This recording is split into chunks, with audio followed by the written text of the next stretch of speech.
Hello everyone, good evening. Welcome to the Biokinetic K9 Live. Today, we're talking about patience or patience. What are you working on? Which one?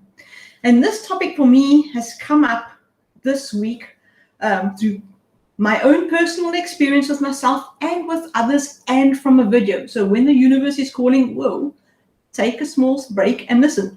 Patience or patience? What are you working on? So of course, the patience, that is the ability to remain calm, not be anxious about something if you don't understand it or if you're not getting ahead or for whatever reason. Just be calm in the moment. That's your patience that I'm talking about here.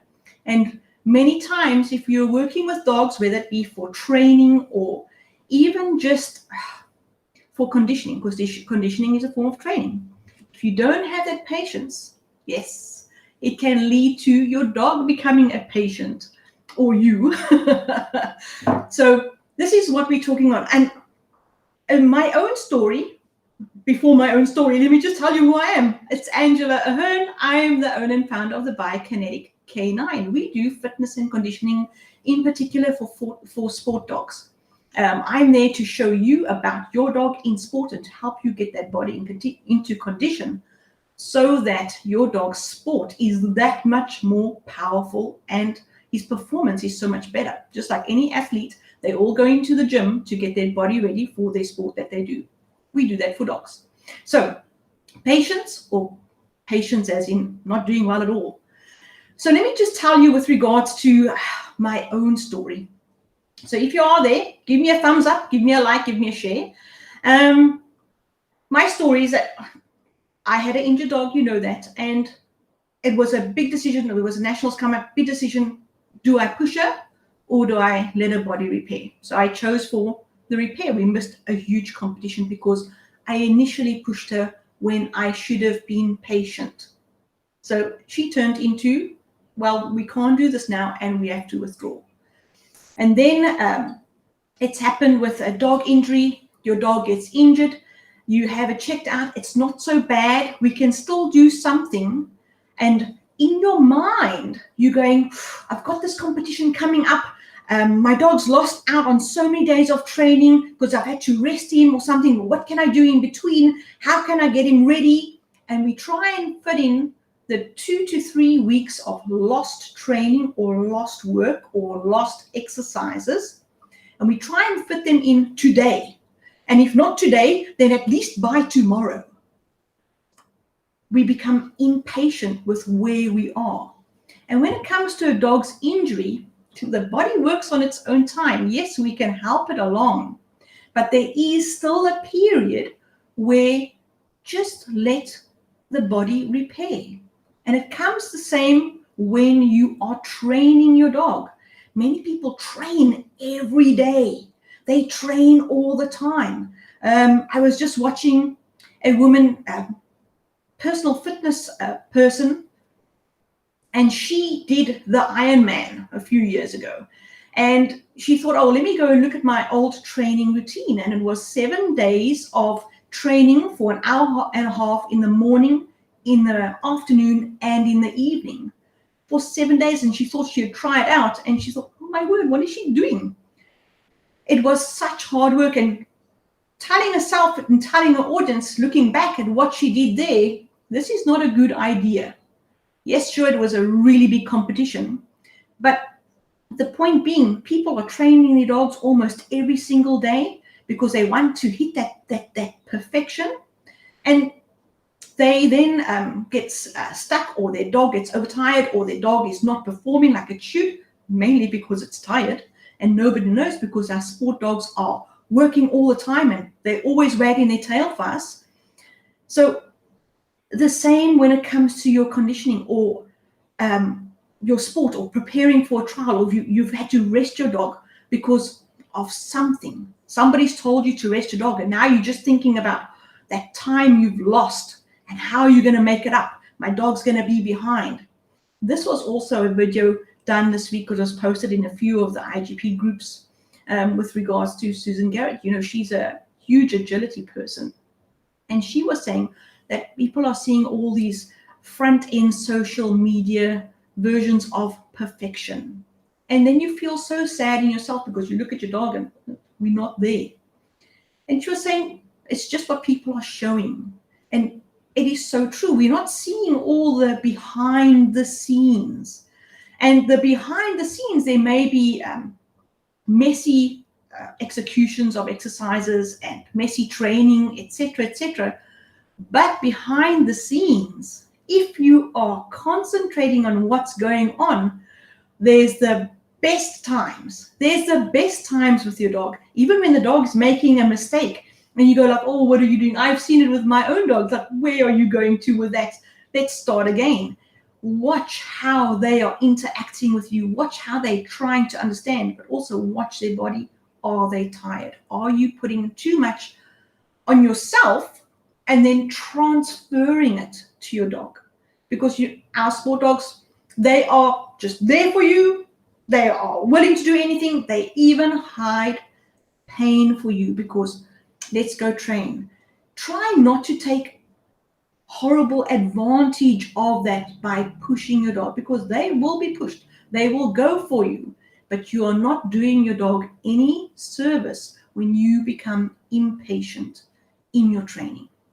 So don't get impatient with yourself and with your own feelings or transfer it onto your dog. But when does this anxiety, because you're not doing something, like this fidgetiness of yours come into being? Well, for me, this normally starts when something new comes up. So people are just getting into a new sport. They're going to try something. They just want to get into conditioning. So now they go and research. And you see all the things are there. And many times you see the dogs in the middle of their conditioning, the dogs that are doing superbly well in your conditioning, because this is the goal. We all see the end goal. We don't see how to start the mess. And so we look at that and we go, oh, I must try this. And we start in the middle with our dog.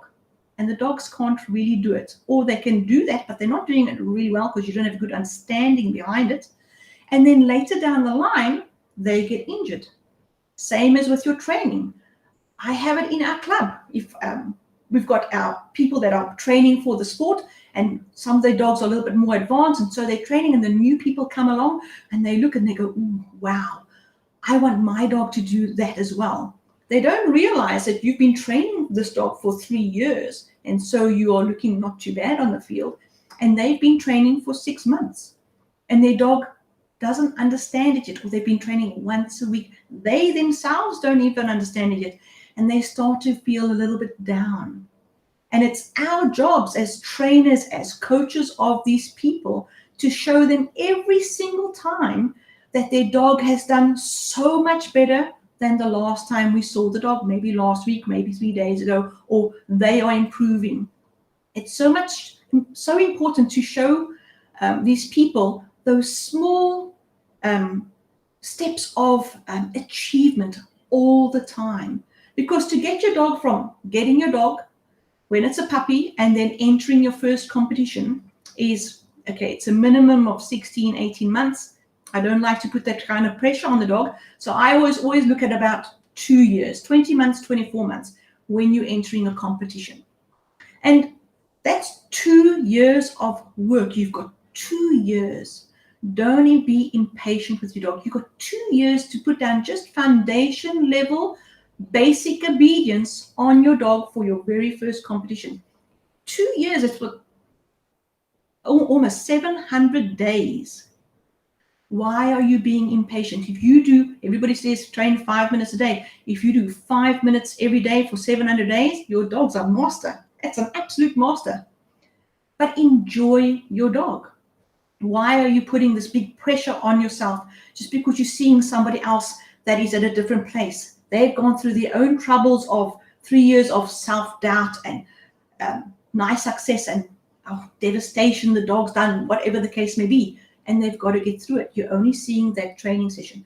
Give yourself and give your dog that space to breathe. Have fun with him while he's learning, whether it be your sport or even a conditioning exercise. Have fun with him. It's not a test. Conditioning is not a test. Sport, maybe you're practicing for a test, but conditioning is not a test. So when does it occur? When you're trying something new, like getting into a new sport, or just before competition's coming up, small panic sets in. We've got to go through everything. Get yourself a time scale, work backwards, because just before that competition, you would be working really, really hard, and your dog's body desperately needs the break. It needs that rest, that reprieve for all that information just to settle into the brain so he can think things through and let the body relax so that he can actually go onto the competition field refreshed and sound within his body. So don't try and push through all of that training. We've got a competition coming up, because you're going to be doing a lot more harm to your dog's body when suddenly for the month, 6 weeks, just before the competition, you're going to be training really, really hard. It doesn't help. Sometimes your training must slow down and conditioning must increase and then slow down. That's the time frame that must happen with your dog. Another instance is like post-injury. This was a difficult one. Your dog gets injured and go to rehab, and the rehab says you're good to go, but they don't quite understand the sport that you're in. It's happened with me. And luckily, I'm so lucky that as we were working with my dog, I was explaining what we're doing, and she said, wow, if your dog was a normal pet dog, your dog is fine, he can go home, his body is awesome. But because of the sport that you do, we need to carry on. And we're carrying on. So that understanding of don't just go rush into train. If your dog is post-injury, you must remember your dog is now, from a sport dog, is now a pet dog. When your dog has gone into sport and it's taken you 2 years to get him strong, and you're training, you've had an injury, and now all of that time in the rehab, etc., has caused your dog's body to lose its sportiness as well.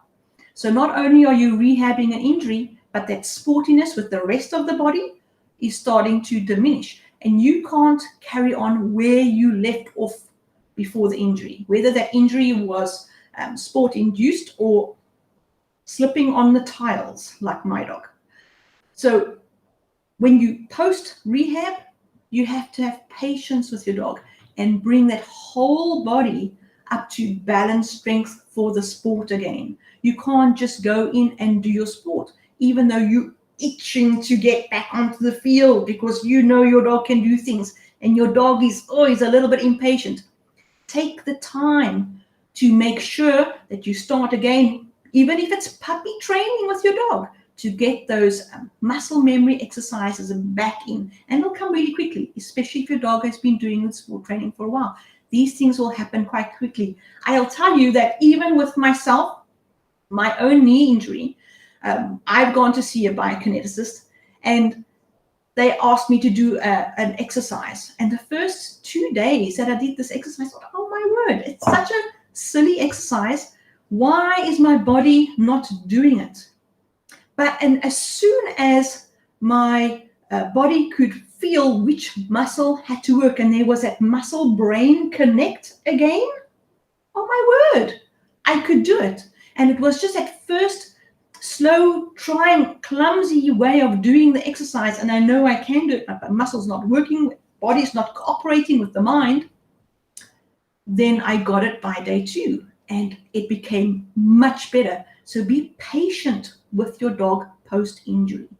Speak with your physio, speak with your rehab and say, we're going to be doing this. The rehab may have finished, but keep in touch with them so that if anything comes up or crops up, you know exactly where to go and they know where you're going with your dog. Be patient with your dog as you re-enter your sport. That knowledge and that muscle memory of the dog just going in is not there yet, but it comes back quickly. So let it come back while you're building the strength for your sport too. So don't be impatient with yourself too, because you are the one that's itching to go. Your dog's just happy to be around you, but you're really itching to go, and you're seeing the other people train, and you want to be there too, and you just want to try a little bit. Don't tempt yourself down that road. Don't tempt it. It's difficult. I know it's really difficult, but don't do it. You will thank yourself, and your dog will thank you in the long run, because if you want to just try it, your dog will do it. He'll do it, and you won't see the injury again until it's a little bit too late, or somebody says, something's with your dog. Wait. Let your dog become strong through a process. Start at the bottom. Is he moving correctly at the easy level before you progress? Is everything correct at the easy level? Then progress to the medium level. Is everything right there?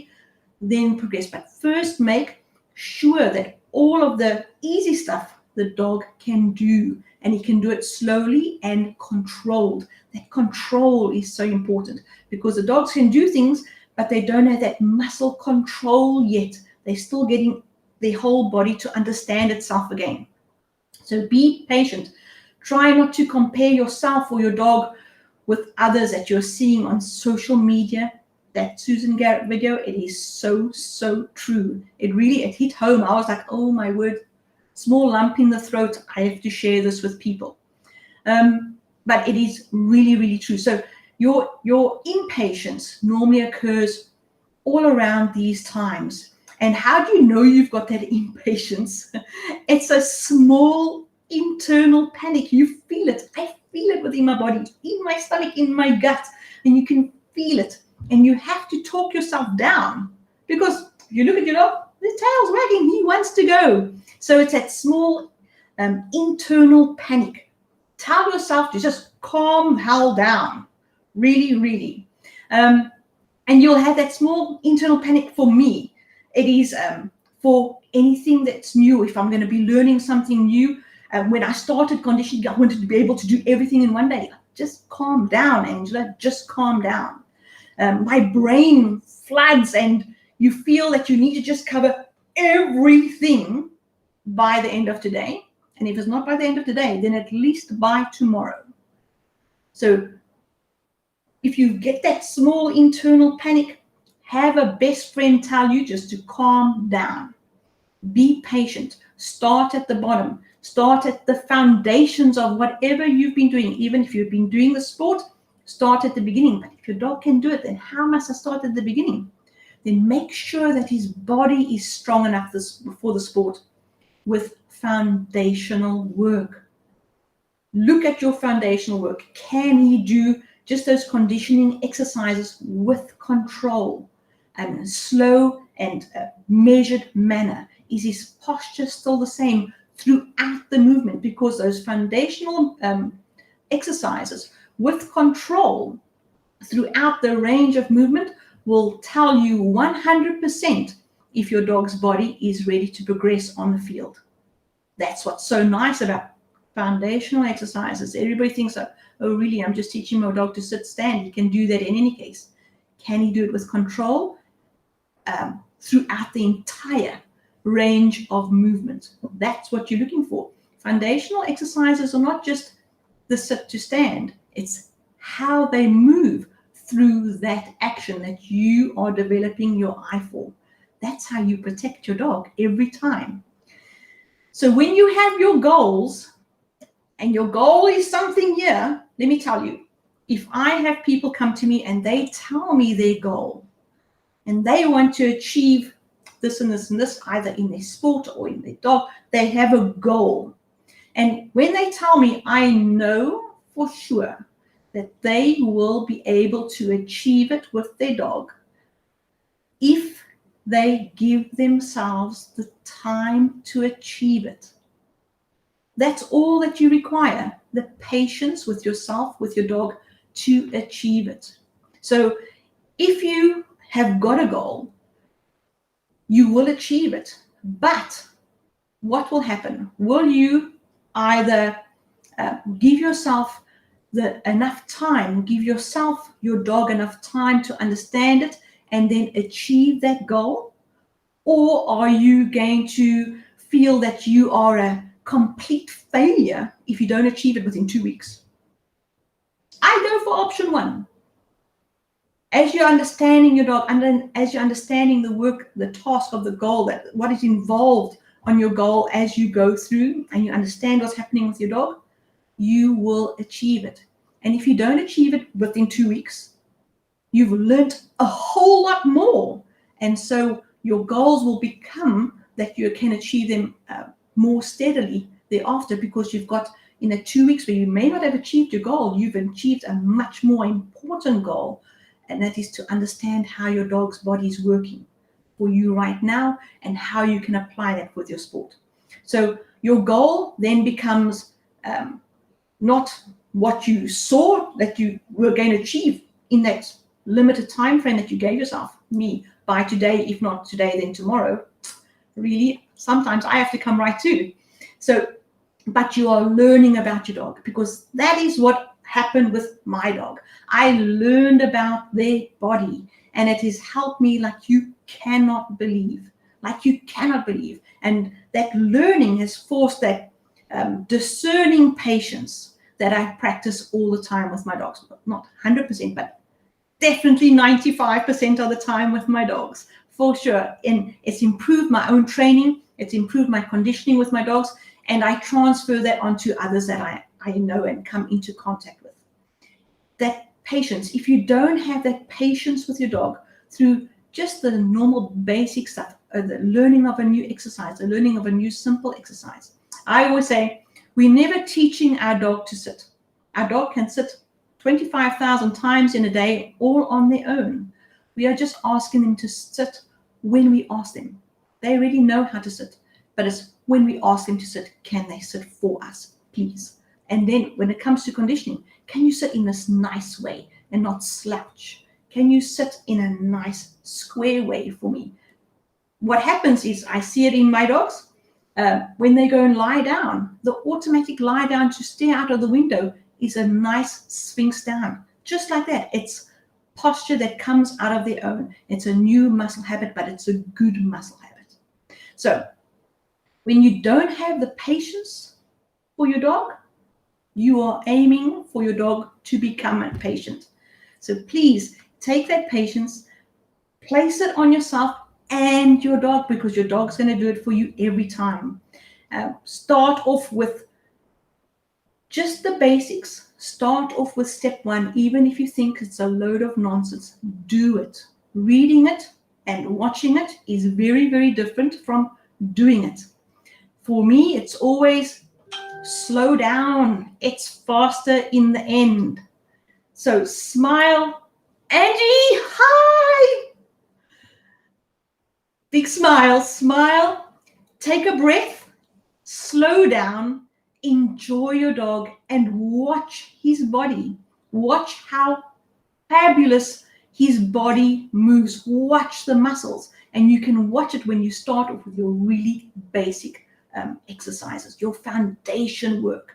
Watch how his body moves. If you know what those things look like and how he moves, then you can progress, because if anything happens at the top end of any conditioning program, it's a little bit more dangerous, and your dogs have to watch what they're doing. Oh, thank you. Your dogs always have to watch you always have to watch what they're doing. And you say, where was I even? I've lost my train of thought. You have to watch them and watch how they move. And because as you progress, the exercises become a little bit more dangerous. So if you can pick up something way before that, you are avoiding a huge upset. Huge. And your dog will probably hide it from you. That's a thing.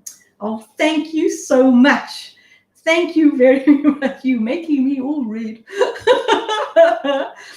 So slow down. It's faster. Enjoy your dog. Watch him.